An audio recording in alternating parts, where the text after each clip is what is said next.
What's going on, guys? Thanks for tuning in to another episode of the Red and Gold Standard Podcast. My name is Zach Hernandez, and tonight I am joined by my co-host Mike Andrews of Nothing But Niners channel. Our handles are below on the screen.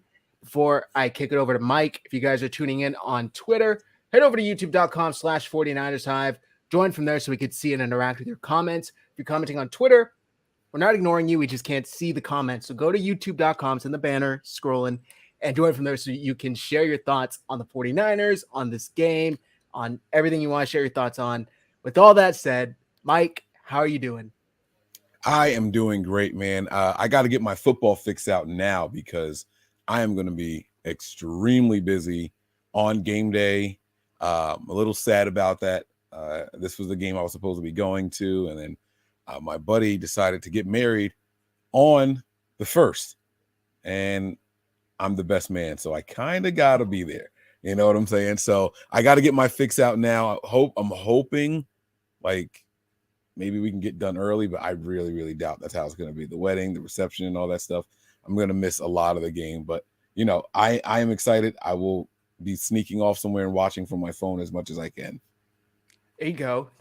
I was listening to Haberman and Middlecoff, and they were talking about over the holidays that one moment where you really feel seen as a person is when you're watching the game. Maybe you have it up on your phone because they're watching something else on TV, and your brother-in-law or your distant relative comes up and he goes, "Hey, what's the Dallas score? Hey, what's the night?" Like the other game is not even on. It's like my guy. Like I knew there was somebody else here that was into football as much as I am. Like I'm at my in-laws, my Ash's grandparents, and I'm trying to watch the Tampa Bay game, even though it doesn't matter. I just want to see because I got bets on the line.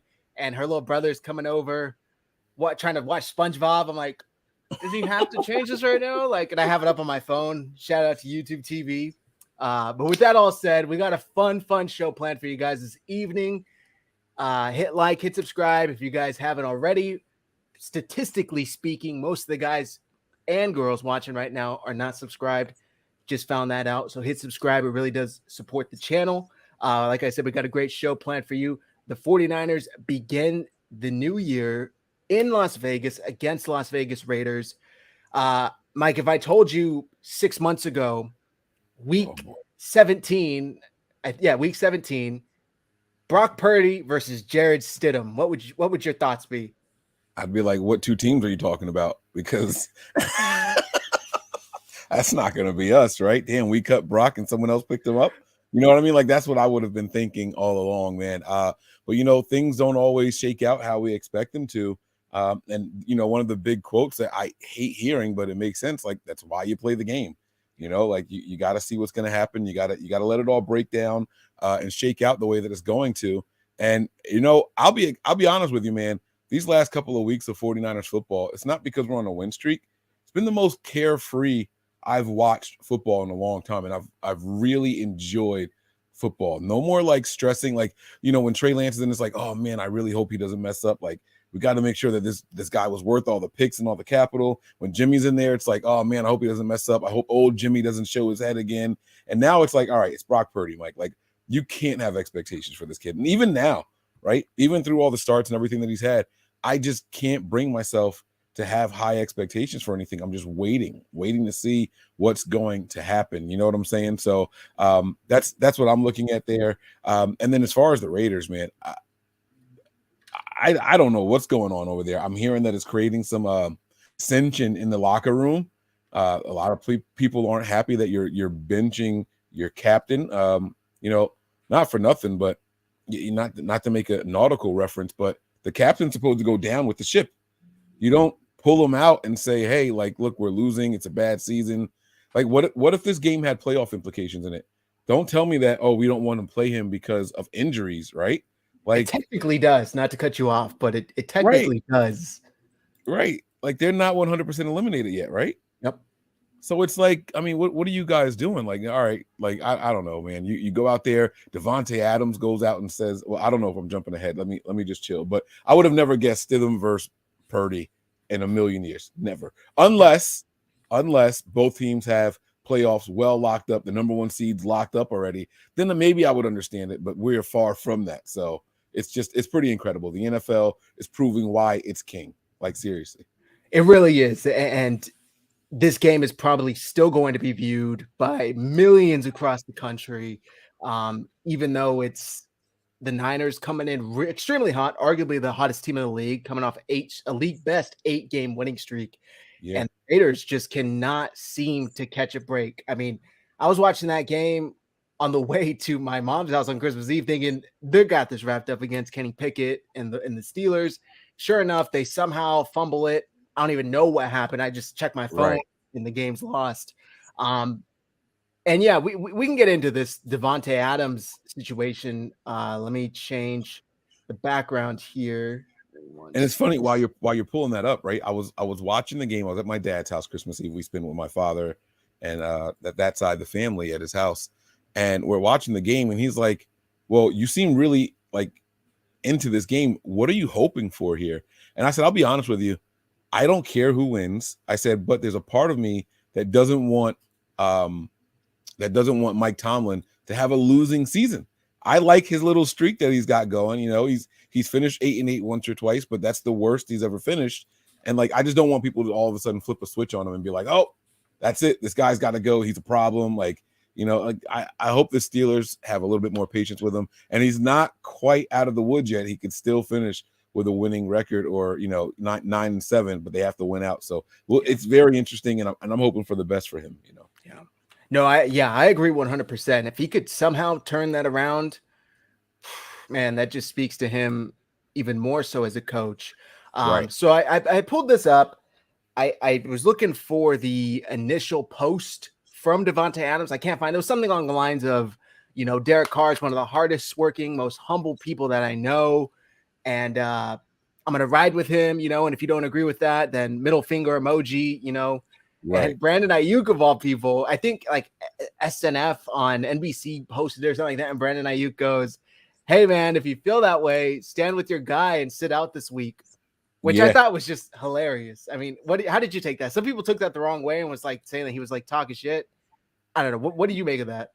I don't think he was taking shots at him. I think he was saying, "Hey, give us better odds at winning this game. Hey, ride with your man." Now, the conspiracy theorist in me had a whole bunch of other thoughts, right? I'm thinking, oh man, you know, he didn't sit this season out. I'm talking about Ayuk now. He didn't sit this season out when they were talking about putting in Jimmy over Trey Lance last year. Was Trey not your guy? You know what I mean? Like, there's a bunch of ways that can be interpreted, but luckily people didn't go into it too much. You know what I mean? But I think he was just having fun from one receiver to another. Sit out. Like you know, go ahead, sit down. We'll take the dub. Yeah, I 100% agree. I think it was just kind of tongue in cheek. Yeah. He spoke to NBC Sports Bay Area and he said it was just a little fun. I think people took it a whole different way. If you don't have to play Devontae Adams, I would love to not play Devontae Adams. I'm trying to win a football game. So exactly what you said. And he added, if Devontae Adams is not out there, I'm sure that would increase our chances by a lot, especially for that team and what he does for their offense, especially without their starting quarterback. That's all it was. It was more of a nod to Devontae Adams having some fun, but you know, that's Raiders fans for you. A little shot at the end there. Mm-hmm. I have a video if you want me to send it to you. Yeah. Send it. So I'll send you the video really quick in WhatsApp. And yes, I want to share with Zach. All right. So that has audio, and then I have the actual piece where you could see his comment. I kind of cropped it out so you could see that as well. So I'll send that to you too while you play the video. All right, here we go. I don't think anybody was excited about it in here. You know, him being one of my really good friends, and you know the reason why I came here in the first place. I mean, I wouldn't be here right now if he wasn't here. So I think everybody knows how I feel about him, and you know, with that said, there's a process of how things go, and I'm not gonna sit here and go on and on. But obviously, I support my guy. Obviously, I don't think. Wow. Oh, I think there's a little more, but I think you muted. No, there was no more. That was it. It just looped. That's all. It started over, and then I just sent you like that. So that was the post, and then right under that post was the comment. I sent that one to you as well from Brandon Ayuk. Yeah. Right. So it was Sunday Night Football on NBC. Yeah. I agree. I love it. I love it. I mean, that was hilarious, but I thought it was great, man. Like I said, and it's all good fun. You know, these guys are people. You know, it's not just business. So I like that. I like what Brandon Ayuk did there, and hopefully people don't take it the wrong way. And if they do, oh well, beat us on the field. You got a problem with it. I took it the same way as Brandon Ayuk said it, as like, hey, if you don't have to go up against him for whatever reason, physical, mental, emotional, I would love to not have to go up against him. Like it was more of a joke about how good Devontae Adams is as a player than anything else. Because it's if you don't have to go up against your best, it's like, yeah, of course I don't want to. Right. We're not going to dive into this too much, but what the hell are the Raiders doing? It's not Derek Carr, right? Is Derek Carr the reason? I haven't watched Raiders games too close this year. I don't know if you have either, but off the top of your head, would you say he's root cause of their issues? He's not the reason they've lost so many games, but he's an up and down player. He's Derek Carr. He's kind of like he's like a poor man's version of Matt Stafford, right? Like he can make all the throws. He's mobile. He can move. But he makes boneheaded plays at times. It takes these guys getting in the right system with the right team and, play calling. You know what I'm saying? Like that's how it works, man. That's how it works. I just don't think that in the NFL, I don't think it's easy to just blame one person for all the losses all the time. You know what I mean? I know quarterbacks are the ones that are the first ones to take the blame and take the heat, but benching him, a lot of people were saying that it was due to the injuries and that if something happens, he's going to have to deal with the $43 million guarantee next year or something along those lines. But like I said, if this was playoffs or playoff implications, which like you said it is technically, then you wouldn't be benching him. So I don't know, man. I just feel like they're making him the scapegoat, and like I said, I don't think that's right. Yeah, I agree. Clearly, I know Niners fans. There's the Niners-Raiders rivalry. I personally think the NFL is better when the Raiders are good. Obviously, I root for both the Raiders and Niners to be good, but I enjoyed watching them in the playoffs last year, and I'm actually pretty stunned at how quickly that entire ship went down. And I'm just going to put it out there. It's not – how do I word this? Josh McDaniels ain't it. He wasn't it in Denver. He clearly wasn't going to be it in New England. Right. And I'm so damn glad wasn't ever had a chance to be it in San Francisco. Because if you guys remember, before Kyle Shanahan and John Lynch got the job, it was looking like it was Josh McDaniels and Nick Caserio, and that was kind of the package. And it was either him and McDaniels and Caserio, or Kyle Shanahan. And I don't even know if he had a pair with him at the time. Louis Riddick, John Lynch ended up being the guy, obviously, but I can't imagine. I mean, I don't think McDaniels is still here if he got hired back when Kyle Shanahan got hired. What do you think? Well, he still here now? No, because we're going on years. This is year 6 or 7, so I don't think so. But I do think Jed would have honored that contract. I think Jed was going into this. The issue with Jed York was that he had been through so many coaches so quickly that people were hesitant to even come. You know what I'm saying? And so Jed had to go out there and give like a fully guaranteed contract to someone. And he really, really made the right decision. Like, I remember when it happened. You go see my pin tweet. Like, I remember when it happened. I was so elated. I was like, yes, John Lynch. Because I don't know if you remember how it all played out. John Lynch was hired first because the Falcons were still in the playoffs. And I was like, John Lynch, what is happening? Why is there no head coach announced? And I'm like, it's got to be Kyle Shanahan. It's got to be Kyle.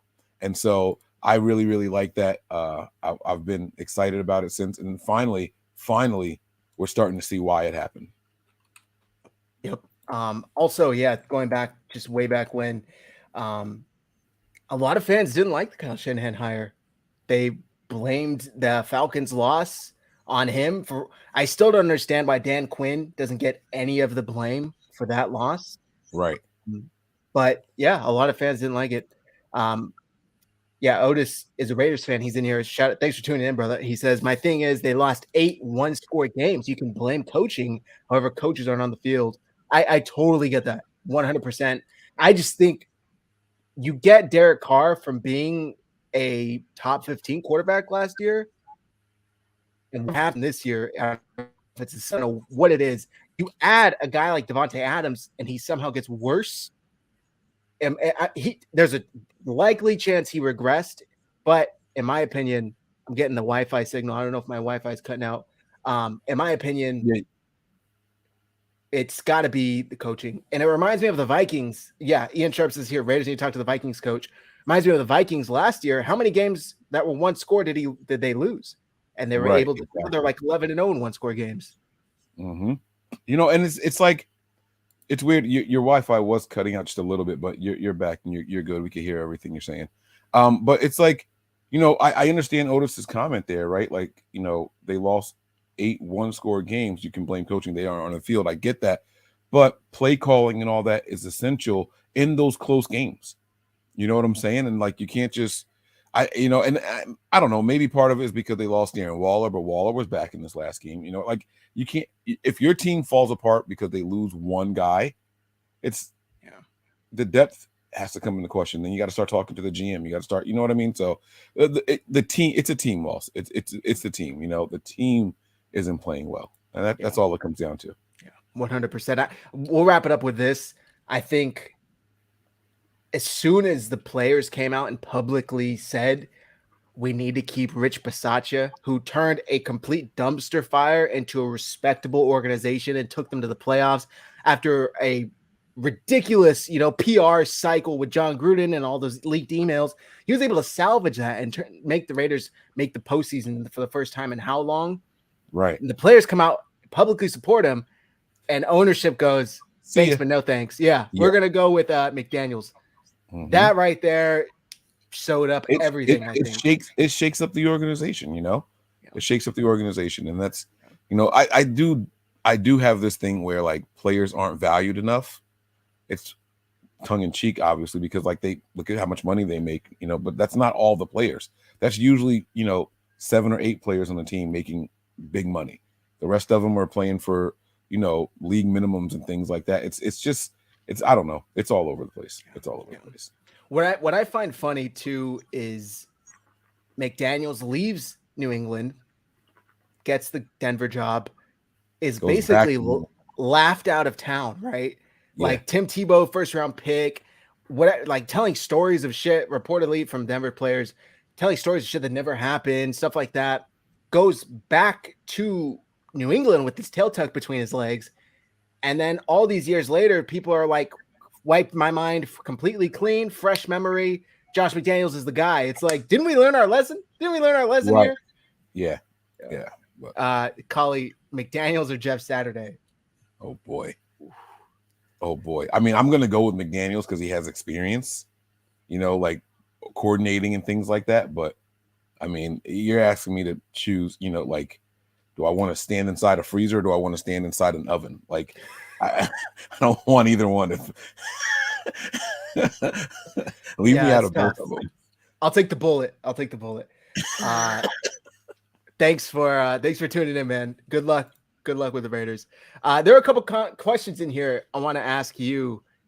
Yeah, people forget the Colts McDaniels thing too. Yeah, that's true. He went to the Colts? I think he was rumored to go to Indianapolis or something like that. Now I got to look this up. They were flirting with him. I think he was a candidate for their head coaching gig. While you're looking that up, I want to talk about this. Yeah. A couple people talking about McDaniels. Collie says hope he doesn't go to Vegas. Hung Fat, do you guys think he goes to Denver? I tweeted out earlier this week, DeMeco Ryans should stay as far away from the Denver Broncos as physically possible. He's probably too close to them right now. He should probably get on a plane and head out because he's too close as it is. If I'm him, if I'm his agent, if I'm whoever is close to him, his confidant, I am giving him every single minute of the day pieces of advice saying you will instantly lose if you go to Denver. So not to cut myself off, but Otis says he agreed to coach him and then backed out. Yeah. He pulled the Frank Gore to the Eagles. Yeah. I don't know if you remember that year. I do. Yeah. He pulled the Frank Gore to the Eagles. Everyone's announcing it and everything. And Frank got the contract and was like, you know what, man? Never mind. I'll go to Indy instead. Yeah. Go ahead. Yeah, D'Amico No, Ryans to Denver. Do you think that that's a likelihood? No, and not because he's not qualified or anything like that, but their defense wasn't the problem. We got to remember what his specialty is. I think they want to turn that offense around. I think they want to get someone in there to work with Russell Wilson, and I don't know that they're going to be looking for a defensive-minded coach right now. That defense, I mean, look, I saw some crazy stat that like said if they could average 19 points a game, they would have 6 more wins or something like that. Like that's insane. That is insane. It's not the defense that's the problem over there in Denver. So I don't think they're going to be looking for it. I could be wrong, but I don't think they're going to be looking for a defensive minded coach unless now this system, what Kyle is doing, if he brings someone from here with him as the offensive coordinator, then maybe like, but Mike McDaniel's kind of withering now. What have they lost 3-4 in a row, something like that? Like, I think that's going to start scaring some people off also. Like maybe Kyle is the man behind the magic. You know what I mean? So just you remember the talk at the beginning of the season, like when we started out, what was it, like 1-2 or something like that? It's like, and then they were hot as fish grease, right? Those guys are out there, they're 3-0 or whatever they started as, and they're scoring all these points. They were like, look at that. We should have kept Mike McDaniel. Like he was the magic. Kyle lost his juju when he left and all that stuff. And now all of a sudden it's like, yeah, walk that one back too. I remember Debo, taking pictures with him at lunch and all that stuff and flirting with him and all that stuff. Debo's so happy he's not over there now. I can guarantee you that. Yeah, seriously. Talk about a change in the season, which is why fans shouldn't be so quick to issue out these hot takes. At least let a season go by before you're going to crown a coach, the next bright best thing, Right. Let me see here. All right. Getting into a little bit of news this week. Brock Purdy is still out here making news. And Mike, again, if 6 months ago I told you we're talking about Brock Purdy Hall of Fame and the Hall of Fame in the same sentence, I mean, really? This is some crazy stuff, right? It's really, really special. And I love how they put Mr. Irrelevant from Mr. Irrelevant to Hall of Fame relevant. Like I absolutely love that. I absolutely love it, man. And maybe it's just because it's my team, but not for nothing. I follow Mr. Irrelevant as much as I can in the offseason. Most of them don't make the roster or they keep them around just as a good feel-good story and all that stuff. They get a lot of special treatment. They get like a little mini series and all that stuff. So I do usually try to keep up with some of the Mr. Irrelevants. Don't ask me any of their names because I'm not going to be able to tell you right now. But this is one that hits close to home because obviously he's a 49er, right? And he's actually out there playing well. He's working well within the system, and he's not holding the Niners back. I mean, who would have thought that? Forget like where he was drafted or anything like that. If you were told that the third string quarterback for any team is going to go out there and like improve the offensive production, we're putting up more points a game than what we were doing before all season. Like this is incredible what we're experiencing. This is something special. I just hope people stay in the moment and really, really enjoy it. Yeah, 100%. I agree. And for those that can't read the tweet or you're listening in, he was inducted, or his jersey, I should say, not him, obviously. His jersey was placed in the Hall of Fame because he's the first quarterback in 49ers history to win his first 3 career starts. So, I mean, yeah, people were like, this was like an ESPN stat. I don't think it's that crazy of a stat.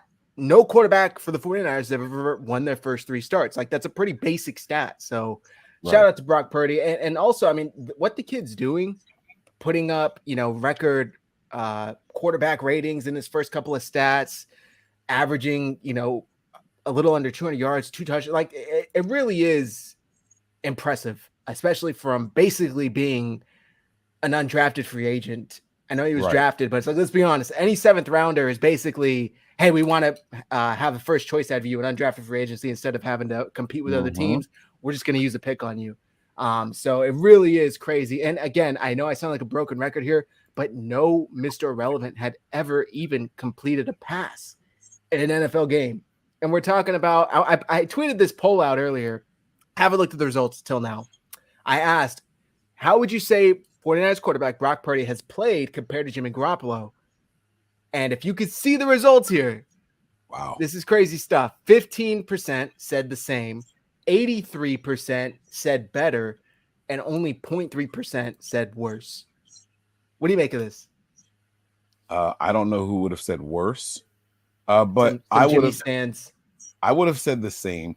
I think that because you were specific about this season, right? And I think the only reason why people are going to say better is because of Jimmy's first start.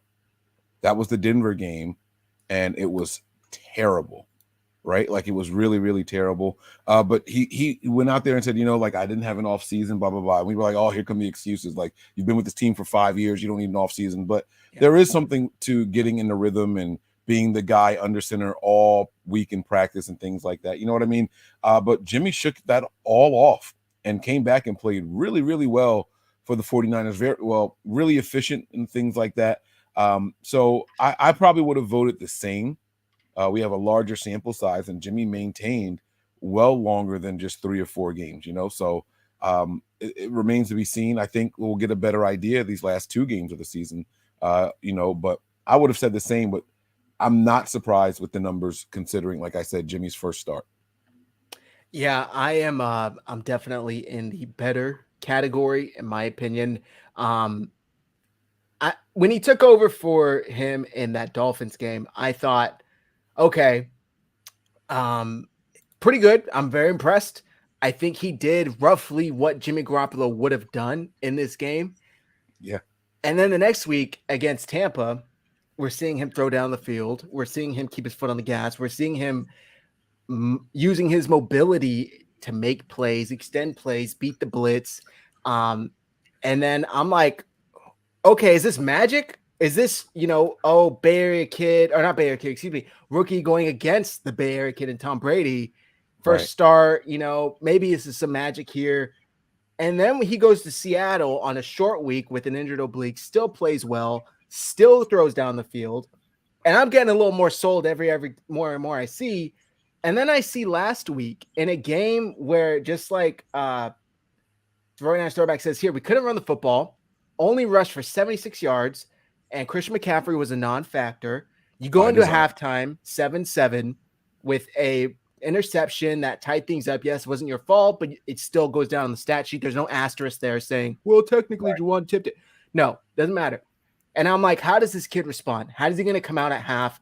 Yes. And the 49ers continue through Brock Purdy's arm to put up 30 second half points. 30 points. Yeah, I don't know the last time that happened. I don't know the last time the 49ers put up that many points in the second half of a game. It was pretty impressive. It was. Yeah. It was pretty impressive.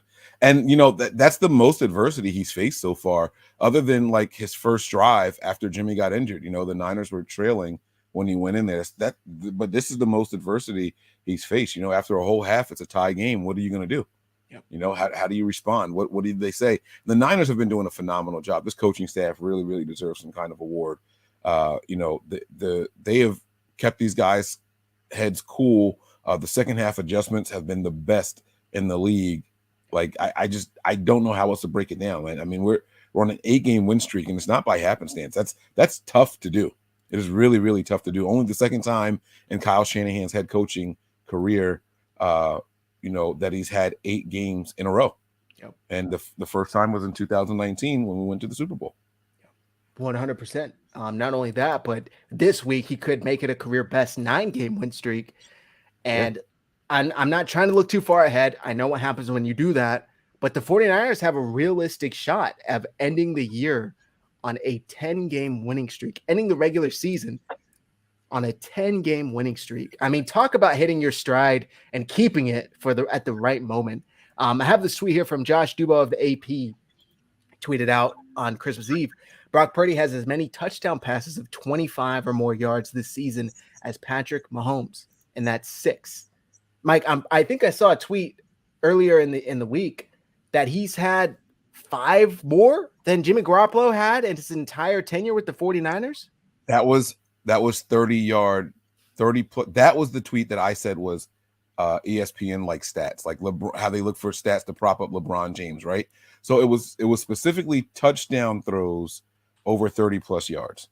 That's what it was, right? And so or was it 30 air yards, something like that. But if you don't include touchdowns, Jimmy Garoppolo has more.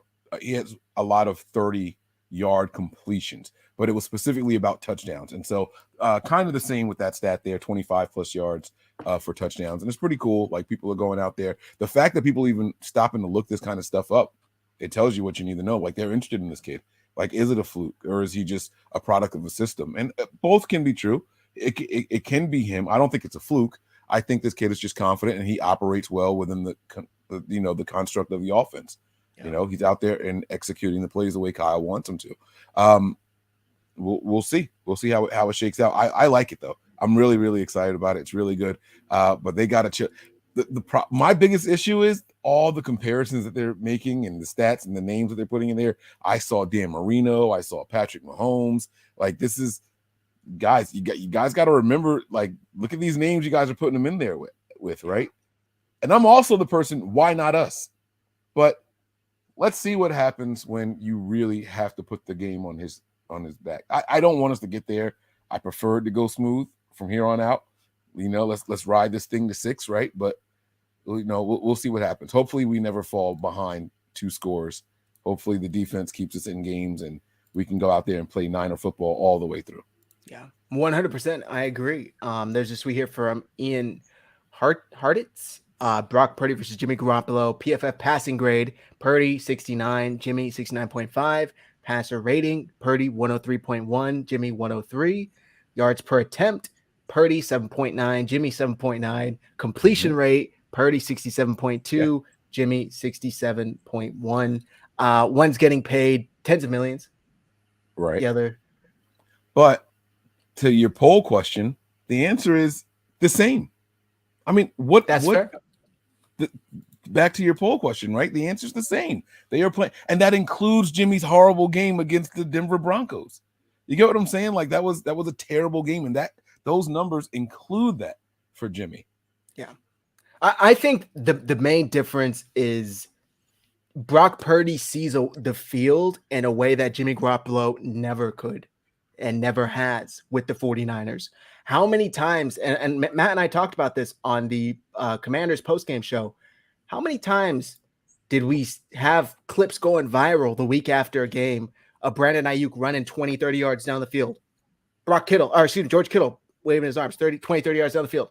And Jimmy's patting the ball and he dumps it down to, Elijah Mitchell for a check down or something. It was infuriating. And now, Mike, those plays are turning into big gains or touchdowns. Like, I think that and Brock Purdy's ability to make a man miss. I mean, I know I'm not even going to say it, he's no Patrick Mahomes, but sometimes I was watching that Iowa State tape and I saw 15 out there and I'm like, which 15 is this? Which 15 is this? Let's be real, because there are some plays he was making with his legs, with his arms. And I know it's against a lower level talent, but just seeing the physical ability, regardless who it's going against, impressed me. So take with that what you will. I don't know. Yeah. Like I said, I want to enjoy the ride. I want to see how far it goes, and I can't wait for the postseason, man. Yeah, I can't. Same. Let me ask you this real quick, and then we'll get into this Raiders game a little more. Are teams evaluating quarterbacks incorrectly?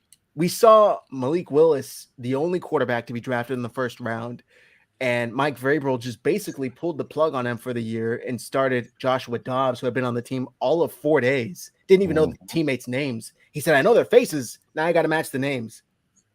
Brock Purdy gets drafted last overall. Yes, was on the team all offseason. Yes, from all reports, an extremely hard worker. And he's having success. Are teams looking at the wrong things when it comes to scouting these quarterbacks? The wrong things, maybe, but there are some teams that are. So there's the problem. I'm not going to say the problem. Do you believe in analytics, or do you believe in All right, so there's this thing, right? You want, was it the Bill Parcells rule for quarterbacks or something like that? You want a 4-year starter.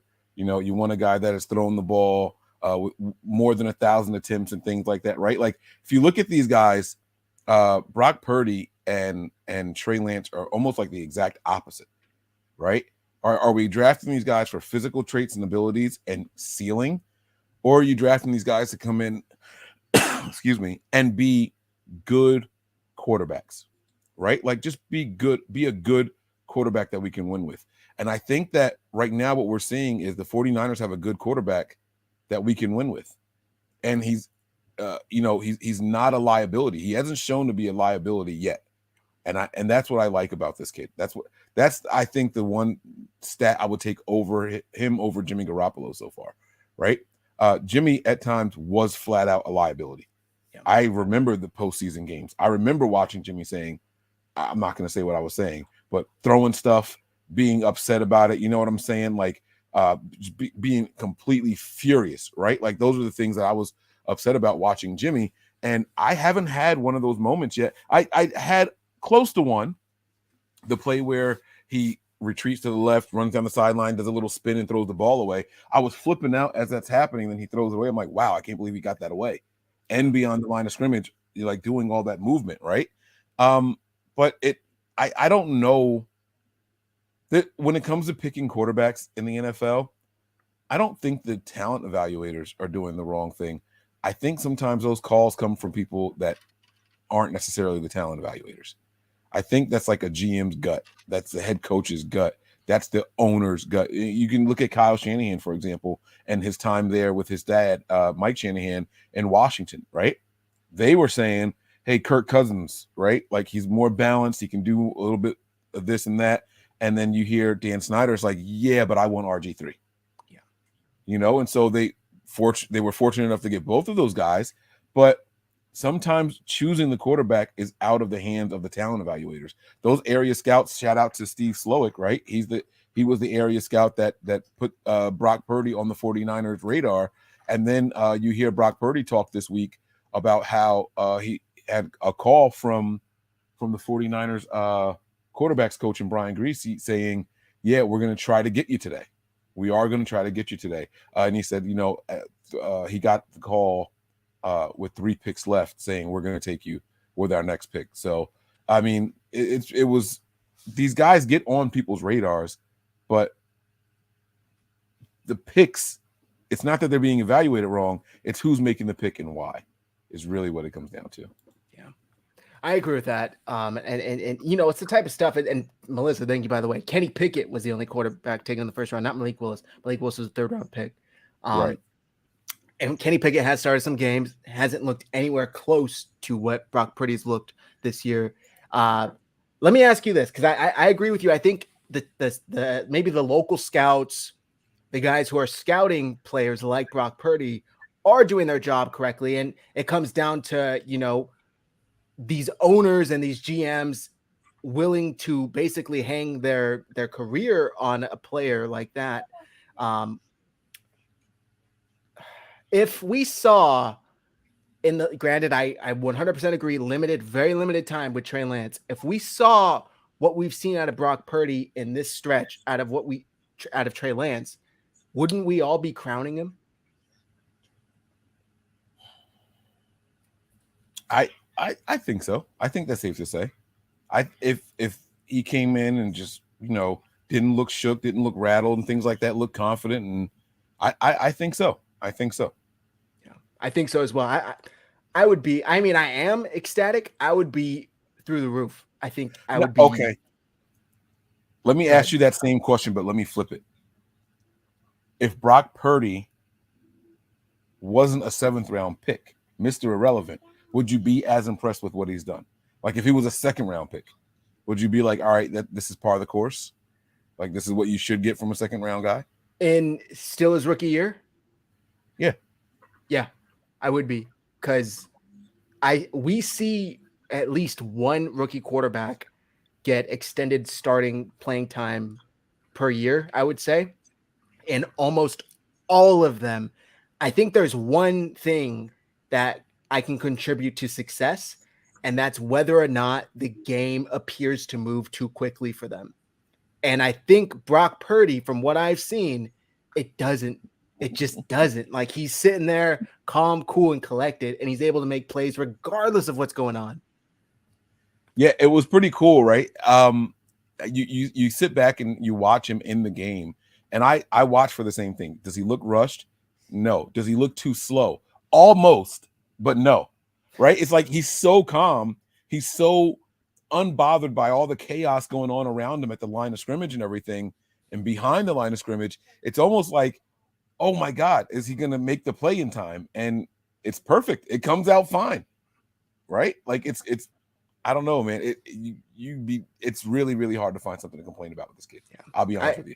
I He's agree. very, very calm and collected back there. That's what's most impressive. I've seen, like I said, teams when they have a young or rookie quarterback come in and have extended playing time, and when they do play well, I always thought, like, when are the 49ers going to have that? You know, like, when are they going to get a quarterback to come in and exceed expectations? Jimmy Garoppolo did that initially and then kind of came back down to earth. Yeah, like Terradome says, Brock Purdy's performing better in the system than any quarterback we've seen. I don't think that that's a stretch to say. While Kyle Shanahan has been head coach of the 49ers, I don't think we've seen a quarterback play at this level consistently. I don't know. I know you made the argument earlier. Jimmy Garoppolo is playing very similarly, which is a good argument to be made this year. This year. Yeah, this year. Let me be very clear on what I'm saying. Yeah, before getting into it. Yeah, because not always. I promise you, not always. Not always. I would just argue the book was out on Jimmy, and how many times do we see and hear? All you got to do is stack the box. All you got to do is dare the 49ers offense to throw the ball, and they can't. They simply can't. And now teams are trying to do that because they haven't heard Brock can sling the rock, and they're getting beat. I mean, George Kittle has gone off in the past 2 weeks because teams are simply trying to do that and say, fine, we're going to make this kid beat us with his arm. And Brock's like, all right, cool. No problem at all. I got you. Yep. So I'll give you 240 yards and 2 touchdowns. Here you go. Yeah, exactly. Melissa says, Mike, did you see 49 hours? If so, did you see Purdy coming off the field after the stolen Kittle touchdown, going after him while celebrating, calling him a jerk? I did. So they show the play and Kittle walks to the sideline before the other players are there. And he's like, mine. Like, he's right away admitting mine. I took it, like, no problem. And then you see Ray come up to him. I was running to get the ball. And I'm like, what is George doing over here? He's like, you stole it. And then George is like, yeah, like it's mine now. And then here comes Brock Purdy right away. You're a jerk. Like, you couldn't let him have that. You're a jerk. But what I did like, though, aside from, like, in that same exchange, though, you see the teammates still dapping up McLeod because you did the right thing. You were in the right place. Good job on you also, even though George stole it from you. And I like that, right? There's often times where we see a play go good or bad, right? And it's like, who was off script, who didn't do what they were supposed to do. The team still acknowledged that McLeod did what he was supposed to do. And that's what I like. Don't make that a negative against him. He did exactly what he was supposed to do. Ran a great route, got wide open. Like, I mean, that's what you want to see. 2 guys wide open, though. That's pretty incredible. Again, kudos to Kyle Shanahan.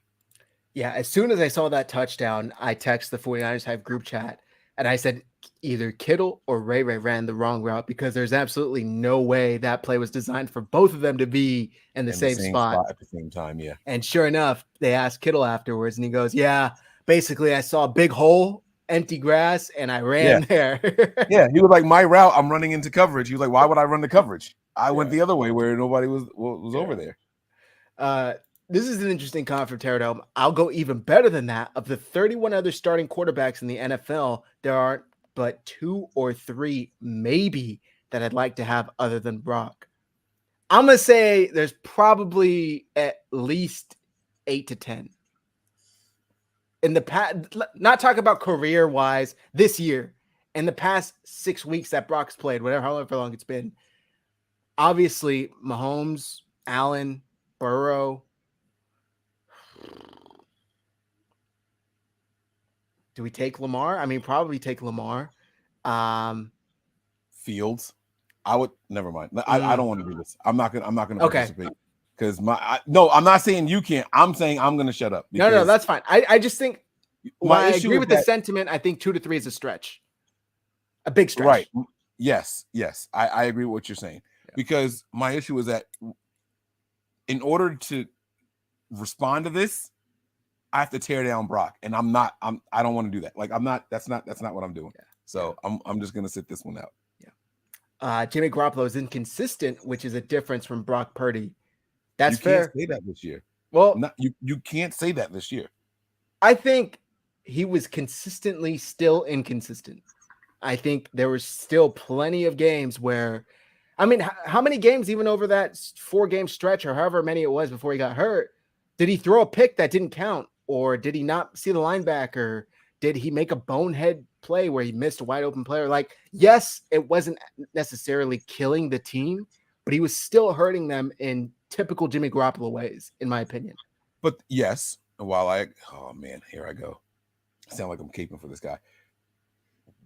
While I agree with what you're saying, the same way you said there's no asterisks for the tip interception by Jennings for Brock, it's the same way that those interceptions don't count because they were dropped against Jimmy. You get what I'm saying? Like, shoulda, coulda, wouldas. I promise you, I understand and agree with what you're saying, but they didn't happen. It didn't happen. Jimmy Garoppolo had a streak of games without an interception. People are like, what is this? Jimmy's never done this before. It was like a 4-game, 5-game streak or something like that, right? Where he didn't have. Oh, it was only 3. I think it was 3. Maybe the Dolphins game would have been 4. But yeah, so it's like, but this was a different version of Jimmy Garoppolo. That's all I'm saying. That's all I'm saying. Yeah, I hear you. People are gonna think I hate Brock Purdy, and I swear I don't, man. I swear I don't. I'm literally trying to be as unbiased as possible in this. Yeah. And I will even say this to put it all out there. I am happy that Jimmy Garoppolo and Brock Purdy were on this roster this year. Yeah. How's that? I mean, hey, the team was onto something. I thought 100%. Great story, great kid. But they just literally made Nate Sudfeld a millionaire. Like, there's no way in hell they're cutting him for Mr. Irrelevant, and they did. Bro, and you didn't even name Jalen Hurts. Like, I can't with that comment. I can't. Yeah. I don't know. I'm not going to say it, but I'm still not 100% on Mr. Hurts. But we're talking about what we've seen this year. We're talking That's about fair. what That's fair. in that 5 or 6 game stretch, right? That's what you were talking about, right? That's fair. Like, Hurts has been playing out of his mind. Yeah. Is it a sham? Is it what? He's playing well right now, and that's what we're talking about. That's fair. All right. There was a comment in here earlier. I don't know if it was from Throwback or Hung Fat. But talking about Purdy's actually, and I know we're not looking past this year. You already know what I'm going to ask you. Oh, God. What needs to happen for the 49ers to go into next year publicly admitting that they have a quarterback competition? How does this year need to end? Is there any other scenario than Brock Purdy hoisting the Lombardi in which they publicly admit there's a quarterback competition? It's going to take more than that because the Niners have a good team. They have a good roster. Now, here's what needs to happen for there to be a quarterback competition. Not just winning the Super Bowl. All right. Oh, God, I'm going to sound like a hater. You guys put me in these positions. All right. So here we go. Devil's advocate. We'll name this No. It's Devil's advocate. It's cool. In order for there to be an official quarterback competition, not only do we have to go out there and win the Super Bowl, or it don't even have to win the Super Bowl, whatever playoff game, the defense has to fall flat on his face and the run game has to vanish, and Brock Purdy carries the team. Because, and hear me out, when you trade the capital that you traded to get up to number 3 and you select Trey Lance, those are the things you expect that guy to do. I'm talking about Trey Lance. Those are the things you expect that guy to do. So I know we haven't seen him do that yet. We got a super small sample size from him, but that's the expectation when Trey Lance gets back, is when all else fails, you go out there and you put the team on your shoulders. You were picked number 3 for a reason. That's the expectation. Forget plug in whatever name. If we trade up all of that to get you at number 3, that's the expectation for you, the quarterback. So if you go out here and you just operate well in the system, if you go out here and you just operate well in the system, it's not a quarterback competition. It's not, right? You're the backup, and your job as a backup is not to go out there and just lose games because you're the backup. No, find a way to win. That's on the coaching staff, that's on the roster, that's on the team. Brock Purdy is operating, I've said it like 10 times, within the confines of the system. He's not overcoming bad play calling. He's not overcoming inadequate skill positions or anything like that. He has a freaking all-star team around him. How many teams in the NFL wouldn't trade all 11 of their starters for the 49ers 11 starters? Like they would do that. Or, well, let's say 10, let's take away Brock Purdy, right? They would do that for the 49ers skill position groups, you know? And then flip it to the defensive side. How many teams in the NFL wouldn't trade their defense for the Niners defense? And D'Amico Ryans. This is a good team. So going out there and winning the Super Bowl isn't enough for me to say, nah, this is a quarterback competition. Like, no, what I need to see is him overcome the team when they're struggling, overcome the defense when all of a sudden you got to get into a shootout. We have won what's the closest game score-wise we've won with Brock Purdy? I think it's Seattle 21-13. So a one-score game, and that was a late score by them or something like that, right? Like, the game was over. And even in that, wasn't that the game where Hasty had the big run to like the 3-yard line and we just took a knee and went home? Yeah. That was a 2-score win. They just chose not to score again. Yeah. Like, I took the Niners by 10, took a knee at the 3. That's cool. Real cool. Right. And so, but that's my point, right? So even though that should have been a 2-score game, he hasn't been in a close game down the stretch at all. He's got I heard Eric Davis say something, and I was so mad that he said it before I got a chance to say it, right? He's got the luxury of being expected to lose because he's Mr. Irrelevant, right? A lot of people say, oh my God, like he's taking over a team that should be playoff bound, and look at all the pressure that's on him. That's one way to look at it.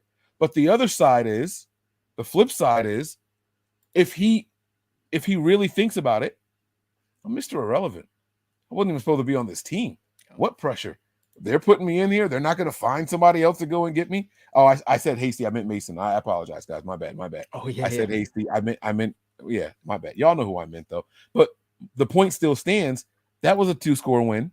You know what I'm saying? Like, the Niners dominated that game as well. And then he just hasn't had any close calls. He hasn't had a tough time. Like I said, we said at the top of the show, right? That 7-7 at halftime was his toughest situation he's been in. They go in there and make phenomenal second half adjustments, and they put up 30 points in the second half. That's Niners football right now. That's the brand of Niners ball right now. What we've been seeing is the brand of Niners football. That's all I'm saying. So let me push back a little bit. I think his toughest scenario to come out of was when he was first put into the game. When he first came into the Dolphins game, they were down 7-3. And while the defense completely took that game over in the fourth quarter and scored and had however many takeaways, the Niners were never out of that game. They were never out of that game.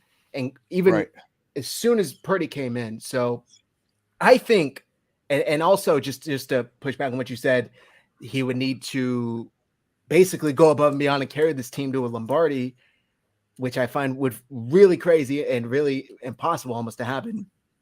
The 2019 team was extremely good, Mike.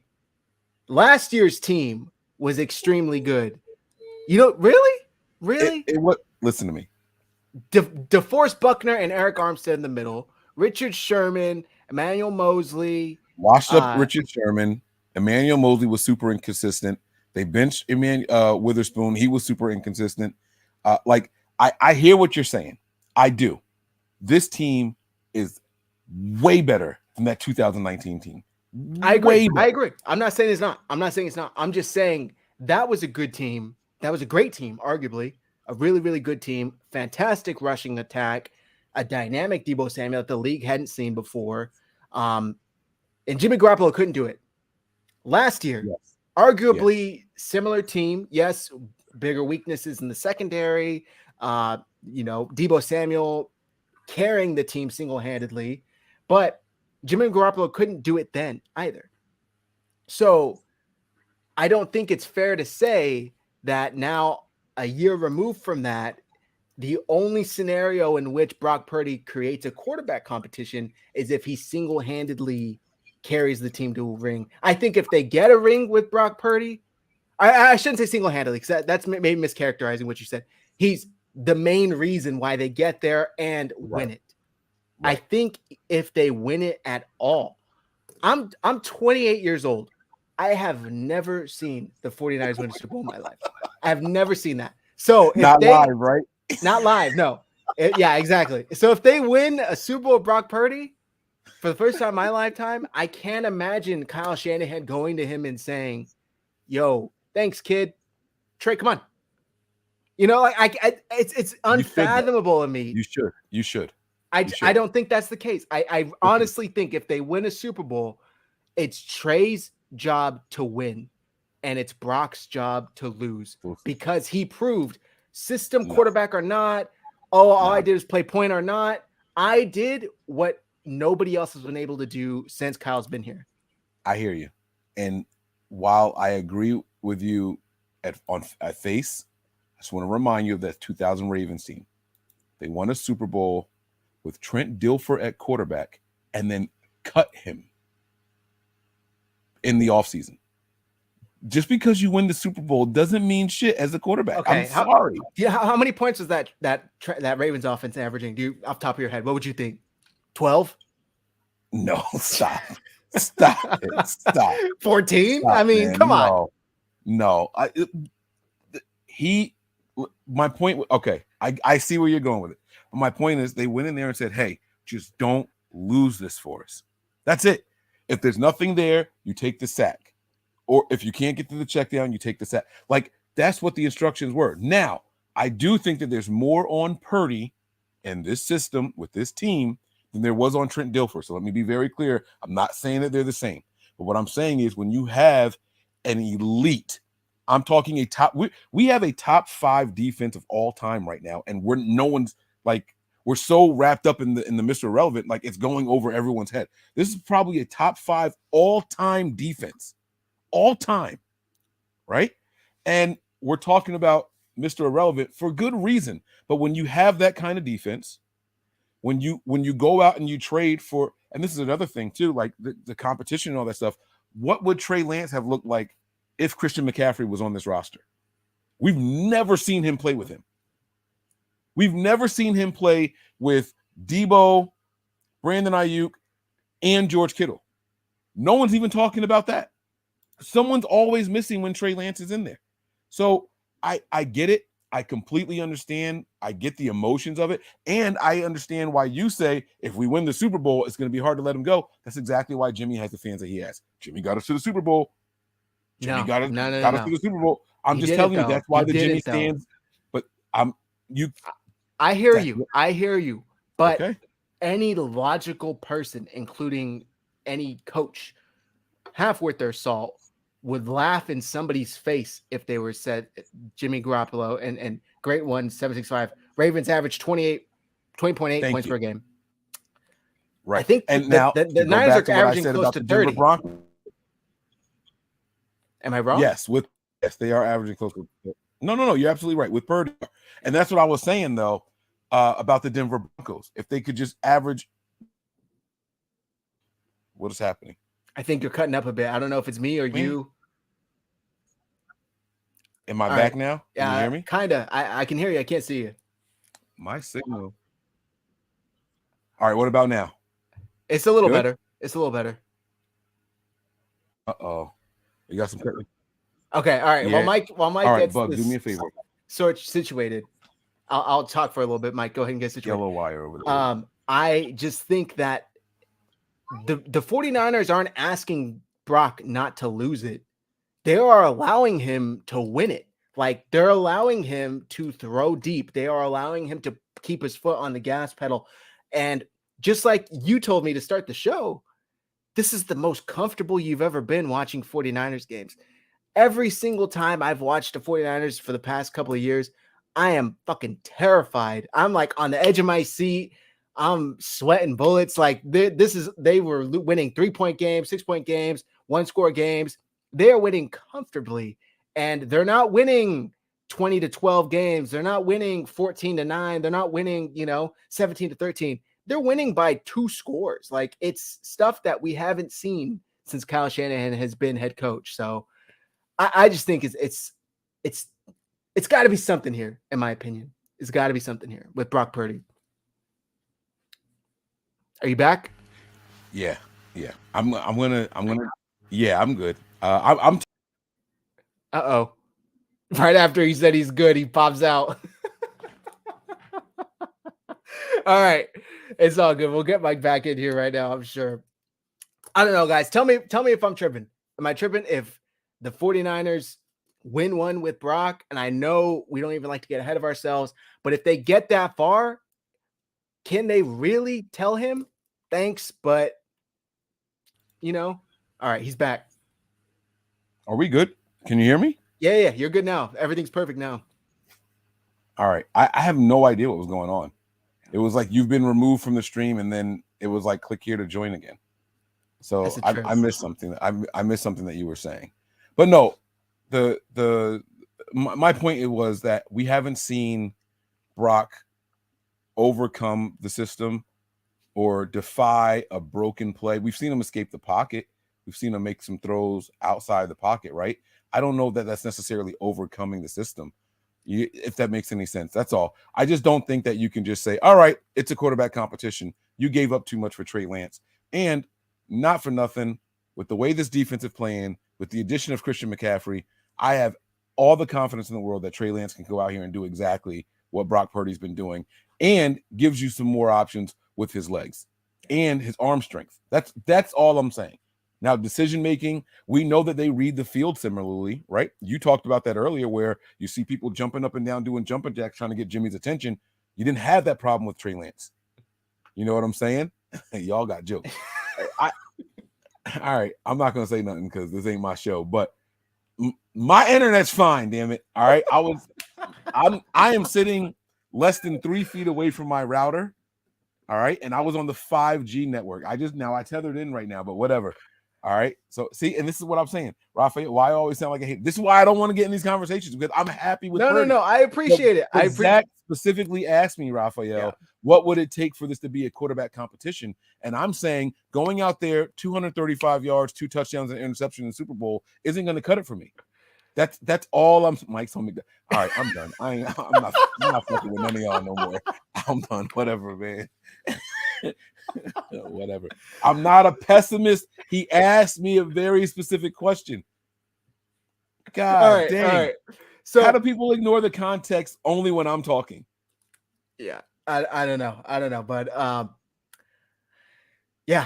look, when you pay as much as they paid to go up and get Trey Lance, I do think you need to be 1,000% sure to say maybe we were wrong, and maybe this kid who we got in the bargain bin is actually better, or it could actually be better if we because that's all what this is about.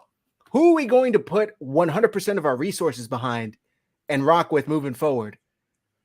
Y'all better be careful with these guys who come in here just for a short time and play because they don't have anything to lose. I'm just saying. I'm just saying.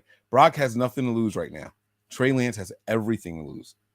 Trey Lance has everything to lose. And I'm not saying that if they go into next year, Trey can't beat him out, because I don't think that's the case at all. I'm just saying I think it should be a little bit more of a question if we continue to see what we've been seeing going into next year. I don't think that Trey's incapable of beating up Brock Purdy. I think he has all the physical talent, and it's exactly why he was taken where he was taken in the NFL draft, and why the 49ers decided he was worth all those picks. But maybe it shouldn't just be as much of a foregone conclusion as we previously thought. That's all I'm saying. Mike's on the phone, but we're going to get into this Raiders game a little bit, and then we're going to wrap up. It's getting late. I got some steaks to cook. If you guys have any questions, please throw them in the chat. Mike's not a hater. Mike's just genuinely analyzing this from both sides so we can get a great discussion here on the show. Ian Sharp, another postseason about the quarterback position. It never ends, man. It really never ends. Great one, 765. Mike's not a hater. He's speaking facts. Purdy's playing good, and I hope he plays like this the rest of the season, but anything can happen, especially at playoff time. Exactly. Yep. Pterodon, Mike got stripper music as a ringtone. I know you heard that one. Ray, no matter what, 2023, there will be a quarterback competition between Trey and Purdy, but it's a great problem to have. Look, especially with the way not only Niners, but teams in general have lost their quarterbacks this year. I think something like 12 or 13 starting quarterbacks have missed at least a game this year. How is it not a good thing to have two quarterbacks that you feel comfortable with enough to win games over an extended period of time? It is a great thing. I agree 100%. Matthew, and that's what makes Purdy more dangerous is because he has nothing to lose. I don't know who said it in here earlier, but it really is like the 49ers are playing with house money. You know, it's like they're playing with house money and they're winning. Like that's the scary part. They were already up to begin with, and they're just getting more and more up here. So it really is impressive. 49ers throwback. Yep. I mean, here's what I can say. It's going to be up to if Trey Lance wants to get better. Yep.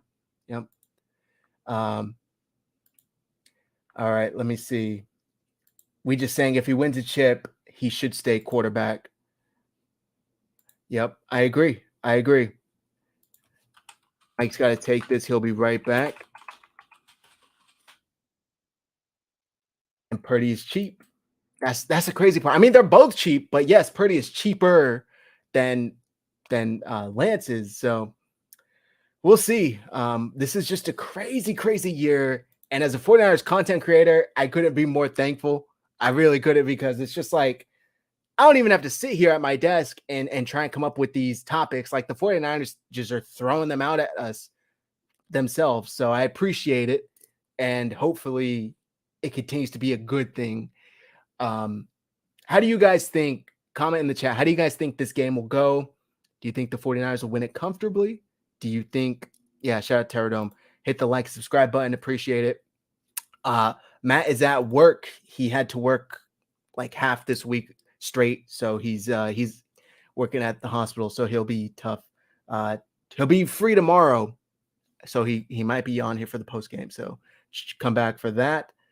Great one. I honestly think Josh Johnson would be successful with this team right now. I don't know about that.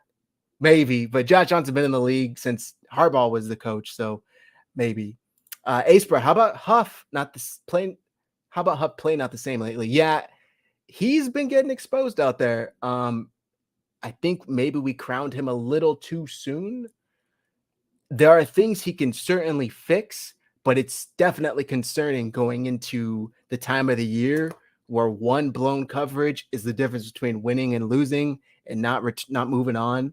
I'm hoping this is something that the Niners are able to coach him up on and he's able to correct.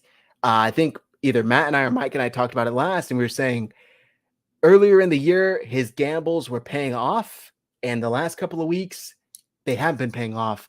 He's been biting on the underneath when it's going overhead. So hopefully it's something that he's able to correct and just shore up, because it's going to be tough. 49ers throwback. Who's the biggest threat in the NFC? It's got to be Philly. It really has to be Philly. And I'm not as sold at Jalen Hurts as a lot of people are. I know he's been playing at an MVP level, not to take anything away from him. He's had a fantastic year, and the growth one year over another is really, really impressive. I just think the 49ers defense is one that can get to him. But they like to throw the ball down the field, and that's kind of been the 49ers' one area of weakness, especially after last week against the Commanders. We did see that get exposed a little bit. I think this team desperately misses Emmanuel Mosley.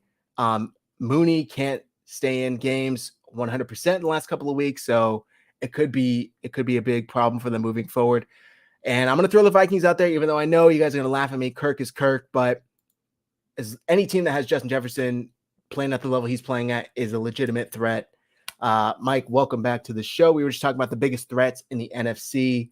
It's got to be the top two, NFC seeds right now. Philly and Minnesota. We got some guys predicting the final score. 28 the Niners, defensive virtuoso.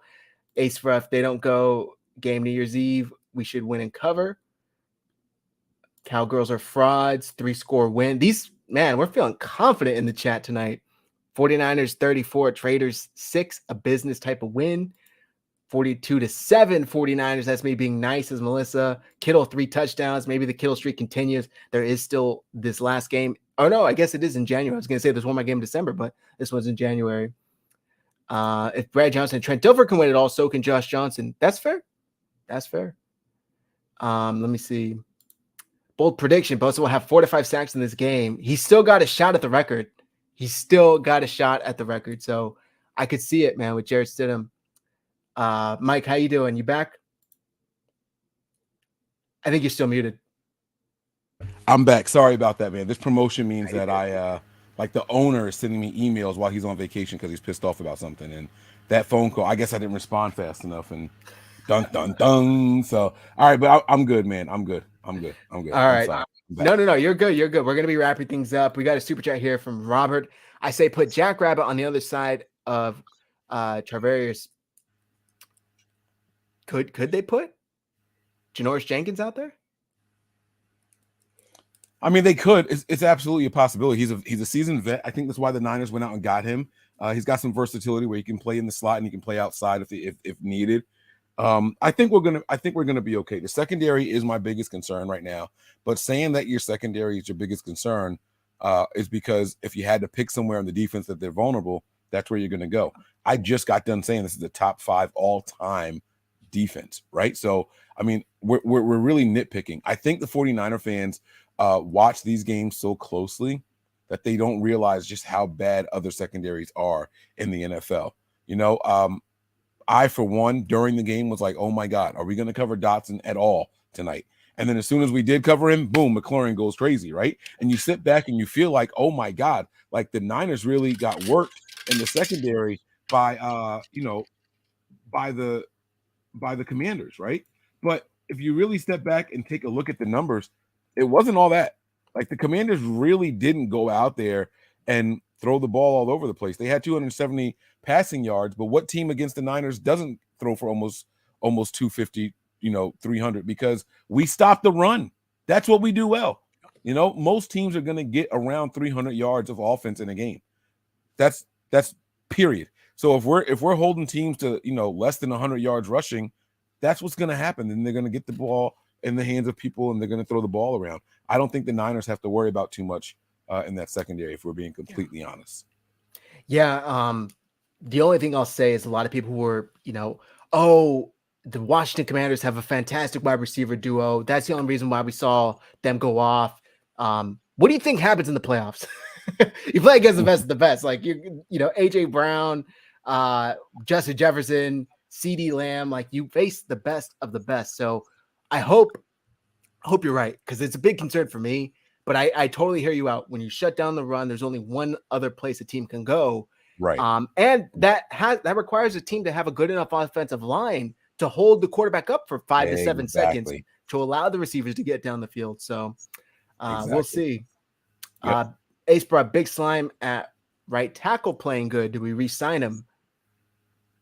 What do you think? Mike McGlinchey return? I'm not allowed to comment on this because people are going to kill me. I don't want nothing to do with Mike McGlinchey.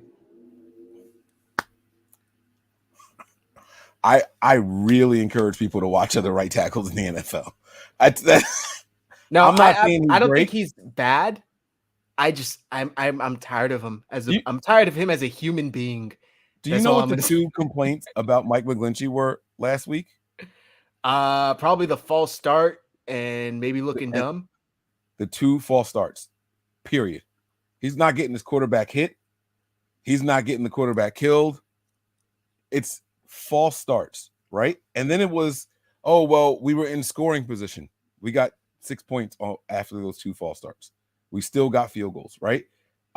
It wasn't a play where he lost us the down. You know what I'm saying? It was a 5-yard penalty. I get it. It backs us up. We're looking for something to complain about. But I've been defending Mike McGlinchey for a while. People just don't pay attention to when he's playing well. Mike McGlinchey can play if there are 40 offensive snaps, number 21 can be a bad one for Mike McGlinchey, a bad false start or a hold. And the other plays don't matter. They're going to say, this guy's trash. This is why we need to move on from him. People just, that's the narrative. That's what people are going to run with. Mike McGlinchey's not playing bad right now. I'm not going to say he's playing good, I'm not going to say he's playing great. He is definitely not playing bad right now. And the bigger and better the pass rusher is that goes up against Mike McGlinchey, the quieter they are against him. People who are good pass rushers against Mike McGlinchey don't do anything against Mike McGlinchey. So my only concern, or maybe I shouldn't even say concern, my only problem is he worth what he's going to cost? Yes, because of his injury history. So what he's going to cost isn't going to be top 10 right tackle money. He's often injured. He's playing through broken ribs right now. He's got the leg injuries and all that stuff. And then you got the holds, you got the sacks, and you got the lightweight. Which weight are you going? Which way are you going to go and all that stuff? I don't think Mike McGlinchey is going to – I think when he gets a contract, it'll be somewhere around 12 to 15. That's how high he's going to be paid amongst all starting do I want to say right tackles or all tackles? Because right tackles are starting to get some bread right now too. I'm going to say amongst all starting tackles. And when you have a good 15, right, but that's worth it. Mike McGlinchey is going to give you good production. He's a very intelligent player. You know what I'm saying? And once he figures out what he needs to do with his weight and he can become consistent, he's been really, really consistent, man. Yeah. He's been really consistent this year. Ace Pro says 978 snaps for a hit Big Slim and 78 bad snaps. That come on. Look, I'm open to the idea. I just think he's going to. I think I'd rather go with a rookie with the potential to be a cornerstone right tackle, somebody the 49ers can really develop like an Aaron Banks, like they honestly planned Mike McGlinchey would be. I think that if Quentin Nelson wasn't next to him, he likely doesn't go as high in the draft as he went coming out of Notre Dame. But I don't know. I look, with being able to operate with quarterbacks on a rookie salary changes everything for a team. Maybe it's not even going to be an issue because they're paying Trey Lance and Brock Purdy rookie money. Maybe it's, hey, we got all this extra cash anyway. What's the worst that's going to happen?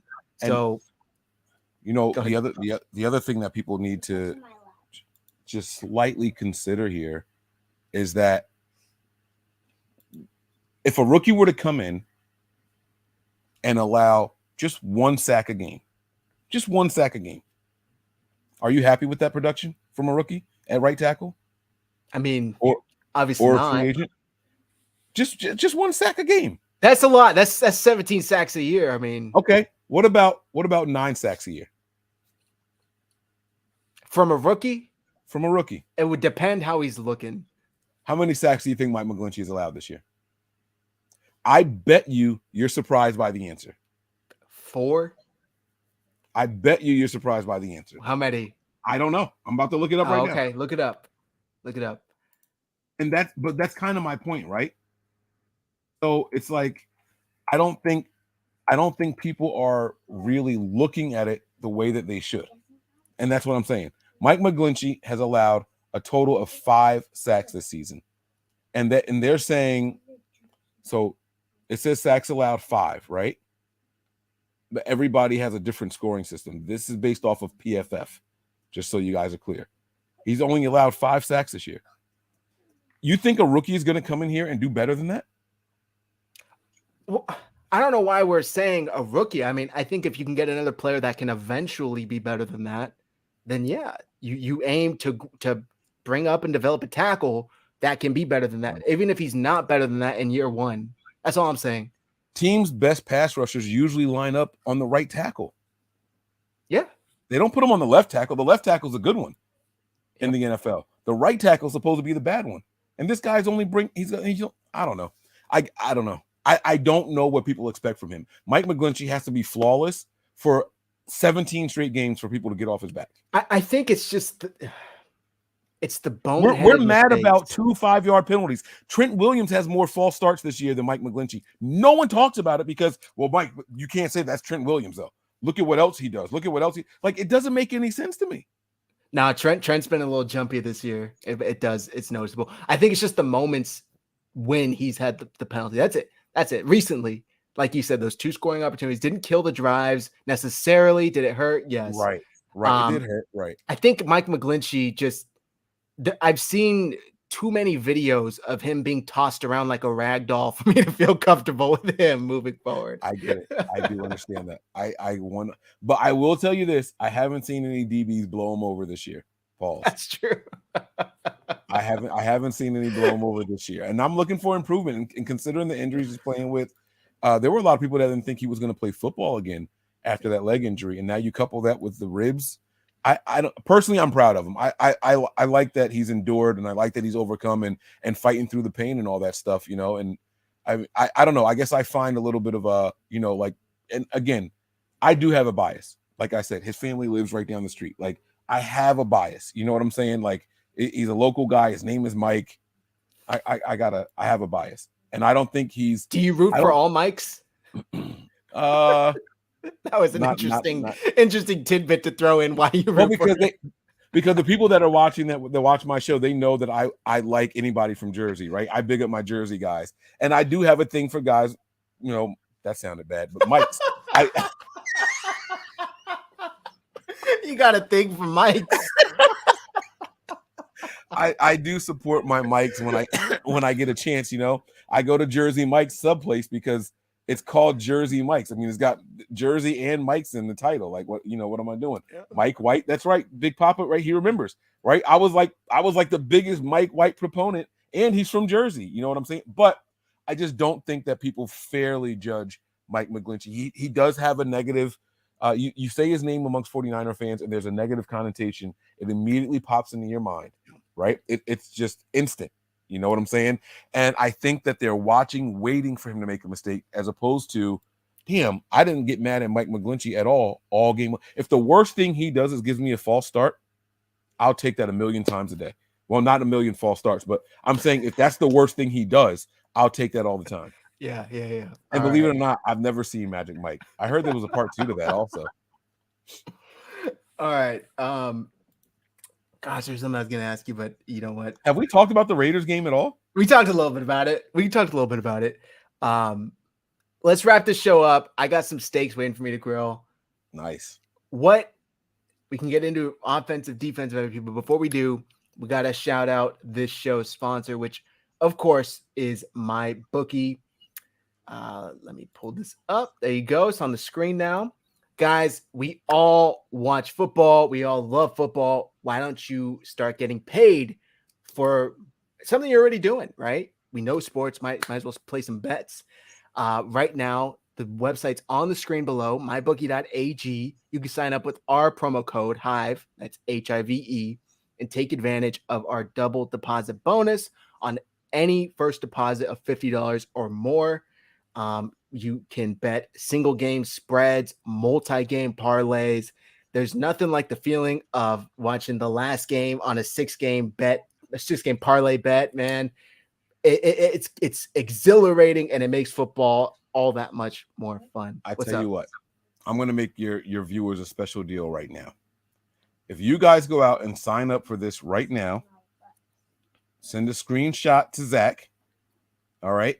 So you use the promo code Hive, they're going to match your deposit. I will send you an additional $20. So watch this video, send a screenshot to Zach, and I will send you an additional $20. So that means that you're going to, it says $50 is the minimum, right? That's what you said? Yep. So you sign up, you spend $50, they're going to give you $50, I'm going to give you $20. You're going to get $70 to spend $50. I don't know how it gets any easier. So if you guys haven't signed up for MyBookie, head on over there right now, Mybookie.ag. Use promo code Hive, send a screenshot to Zach, and I will send you an additional $20. You're the man, Mike. Thank you. Thank you very much. Take advantage of this shot right now, guys. You can bet immediately, play some bets on the 49ers. And look, a lot of you in the chat were in here talking about a 30-point win, 15-point win, 42-point win. If you're that confident, you can make some money with that confidence. Mybookie.ag, promo code Hive. Take advantage of that double deposit bonus. It's only through the end of the season, so take advantage now while you can. All right, Mike, shout out. Thank you very much. I appreciate it. Let's get into our offensive and defensive MVP predictions. Who do you have on offense going off for the Niners on Sunday? This is going to be a big game for the Niners, and I think it's going to come down to the temperament of the Raiders, right? Are they going to fold? Are they going to tank? Is this just we're going out here and going through the motions, or are they going to really try to play because technically their playoff hopes are still alive, right? I think we're probably going to deal with the former instead of the latter. I don't think they believe in the playoffs. I don't believe that they believe in their postseason aspirations, and I think that the players have already expressed their frustrations with the benching of their team captain. So I'm going to go with a running back as my MVP, but not Christian McCaffrey. I think it's finally time to see Ty Davis Price have his moment. Kyle Shanahan was very clear last week why Jordan Mason wasn't the alternative back. And he said, because he gives us more on special teams. The injury just helped confirm that. I think TDP goes out there and has 129 rushing yards and a touchdown. Shit. Yeah. All right. Yeah. Yeah. I mean, hey, if I'm not mistaken, I think Kyle did say that TDP was going to be the starting running back going into the year before he got injured. So what could have been for him, who knows? But damn, that would certainly be a career day for Ty Davis Price. I'm going with Ian on this one. George Kittle again. I know. Well, I mean, if you're out there stealing touchdowns, it's easy to be everyone's MVP, right? Look, I said it a couple of weeks ago. He comes alive in December, and he did. And if we all just take a look back, his best year was with Nick Mullins and CJ Beathard slinging the rock. That was his career record-setting year. So for some reason, with young quarterbacks, rookie quarterbacks not named Jimmy Garoppolo or Trey Lance, the dude just balls out. He's got this rapport going on with Brock Purdy. I saw it immediately after that Seattle game where, they were sitting with the TNF post-game crew and Purdy's already joking around. I can't give a Hawkeye too many looks. You know what I mean? Like there's this chemistry that they already have that I think is going to continue developing into something going into the playoffs. So George Kittle, I'm going to say 5 catches, 125 yards, and another 2 scores. All right, Mike, who do you got on defense? I'll be honest with you. Everything in me wants to say Nick Bosa. He's chasing sack titles and things like that. He's making a name for himself, and he is clearly the favorite to win Defensive Player of the Year. I think all that continues, but I won't do that. I'm sorry, Matt. I won't do that. I'm gonna go with Eric Armstead. I think the Raiders are gonna try to run the ball a lot, and I think that Jacobs is going to be running into the arms of Eric Armstead a lot. I think Armstead finishes the game with 6 or 7 tackles, with 4 of them being tackles for loss. So I'm going to give it to Eric Armstead. I don't know if there's going to be many sacks for him or anything like that, but the unsung hero, if you stop the run game, force them to pass, and the team isn't going to really be wanting to go out there and do all that, I think Eric Armstead is going to be my guy. Okay, yeah, I like it. And yeah, in the spirit of Matt, Nick Bosa, 3 sacks and a forced fumble. Although Matt has stopped saying that since it actually came to fruition against the Dolphins or whoever it was when he actually had 3 sacks and a forced fumble. So, and last week, another 2 sacks and forced fumble. He had that third one on the 2-point play that didn't count. Conversion. Yeah. It's hard for me to not say Nick Bosa, but just he's motivated, man. He's extremely motivated. I saw this interview. I want to say, I'm not going to say who it was because I don't want to give the wrong person credit or not credit the right person, but it was one of the local beat reporters. It was either Jennifer Lee Chan or 49ers Fangirl, but he was basically saying it was 7-8 weeks ago where I basically realized I could be the best player on the field every time I step on that field if I really wanted to, and it all clicked. He's like, I realized whatever opposing linemen have for me, I can counter it. I have an answer for everything they do. And he's been on a tear. Like he really has been able to straight up take over games. And I saw somebody tweet out earlier this week, the year the Ravens beat the Niners in the Super Bowl, Ray Lewis was MVP. Could it be an actual non-quarterback win MVP this year with Nick Bosa? Probably not, unfortunately, but it is crazy to think about. And he should though, because I don't know about MVP, but what I was gonna say was like it's if you watch him play, it's like Ray Lewis had the aura of his goodbye tour, right? Wasn't that like he made it known like this is my last year and let's go out there and do it for Ray? And it was all the hoopla, right? Nick Bosa doesn't have that. He didn't have all that, like the aura around him. But what I will say is he's not getting credit for what he does in the run game. He is a guy that lives behind the line of scrimmage. And when he's not sacking your quarterback, he's hitting him. That guy's presence is literally felt every time they drop back to throw the ball. And so, and that's what teams trying to double team him and triple team him and chip him and things like that. He is a really, really good player, and he's not getting the credit. I know everyone's talking about him. He's not getting the credit he deserves by the national media at all. So, it's probably going to be him. Yeah. I just want it to be different. Yeah, I think there should be a most valuable quarterback and a most valuable non-quarterback, because MVP has just completely turned into a quarterback award. If we're being 100% honest, it should be between Nick Bosa, Justin Jefferson, and Micah Parsons for what each of those players are doing. But it's probably going to go to a Mahomes. Obviously, Hurts is in discussion just because of the position they play. But yeah. All right. For me, it wasn't Nick Bosa, although it should, but I'm just not going to jinx him. I'm going to go with the guy that I picked for the last couple of weeks and has continued to prove me right in Dre Greenlaw. I think Greenlaw is going to have a 10-plus tackle game, either a forced fumble or an interception. The dude just has a nose for the ball lately. I think Dre Greenlaw is going to step it up and continue his stellar season. All right, Mike, let's get our final score predictions and wrap this show up. Guys, if you get your final score predictions right, we'll send you some free merch. Comment them in the chat. If you're watching this after the show, comment them on YouTube. If you're watching on Twitter, tweet them at us, get them over to us, however you want to get them over to us. If you get it right, you get some free merch. Who do you got, Mike? By how many? I have the Niners winning this one by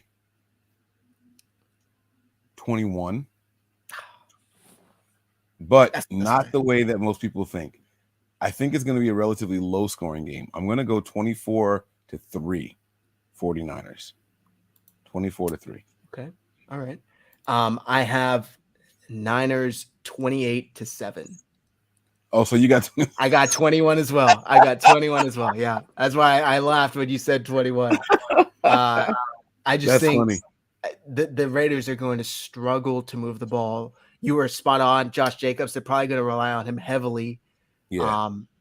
Yeah, we'll see what they can do, but I'm not expecting more than 7 to 10 points out of the Raiders this week. They picked a hell of a week to move away from Derek Carr. That's all I'll say.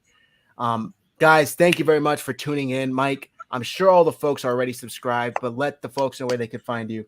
Yeah, guys, if you want some more of this content, look at the logo right here below me. It's NB9ers. Head on over to YouTube, type in NB9ERS or type in Nothing But Niners. We will pop up. Make sure you guys subscribe. We got some good content coming to you guys over there. And that's my Twitter handle, but I am not super active on Twitter. But Mike Andrews 83, you guys can hit me over there, or Nothing But Niners on IG. That page is a lot more fun than my personal Twitter. Like there's videos, there's music and all that stuff. And then we have the Patreon page as well. We do a show over there with Zach. We call it the Mac Attack. It's Mike and Zach. Get it? Mac Attack, right? Patreon.com/. That's not what it's called. That's not what it's called. Oh shit. It's called Return of the Mac. I'm sorry. It's called Return of the Mac. But it's still it's Mike and Zach. That's what it is. I'm sorry. My bad. Damn. See, I was on autopilot right there. You were so confident. Yeah. He's like, that's not what it's called. My bad. But guys, head on over to Patreon. You get a lot of laughs too. You do get a lot of laughs. I like to laugh. I'm a guy who likes to smile. I like to laugh. So make sure you guys head on over there. Patreon.com/NB9ERS. And guys, don't forget to send those screenshots to Zach. All right. 49ers Hive is a Twitter handle. Send those screenshots. If you guys sign up tonight, deposit at least $50 so you can get your free $20 from me. Yep. Yes, sir. Send them over. My handle's on the screen as well. Thank you, everybody, for tuning in. I hope you guys all have a fantastic and safe New Year's Eve tomorrow night. We will be back here Sunday after the game. Come tune in. Come check out Nothing But Niners.